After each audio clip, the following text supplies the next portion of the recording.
வாழ்ந்த மன்னர்களுக்கு சொந்தக்காரன் அல்ல, வாழ்ந்த மன்னர்களுக்கு சொந்தக்காரன். நீ என்ன என்னுடைய சொத்தை புடுங்குவது, நானே கொடுக்கிறேன் என்று கொடுத்த மன்னர்கள் இந்த முக்குளத்தோர் மன்னர்கள். அதற்கான வரலாறு இருக்கிறது.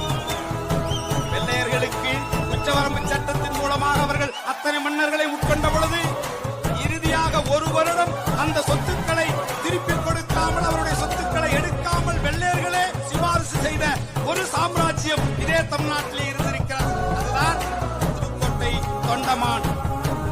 அவர்களுடைய சொத்துக்களை அவர்களாகவே கொடுத்தார்கள். இப்படி எல்லாவற்றையும் இந்த தேசத்திற்காக கொடுத்தார்கள். எல்லா மக்களும் சமநிலையில் வாழ வேண்டும் என்பதற்காக கொடுத்தார்கள். எல்லோரும் நன்றாக இருக்க வேண்டும் என்ற எண்ணத்திலே கொடுத்தார்கள். வரக்கூடிய சந்ததியினர்கள் ஒன்றுக்கொன்று இறுக்கமாக உணர்வோடு வாழ வேண்டும் என்பதற்காக கொடுத்தார்கள். ஆனால் கொடுத்து கொடுத்து எல்லாவற்றையும் இழந்துவிட்டு இன்றைக்கு இந்த தலைமுறை எந்த நிலைமையில்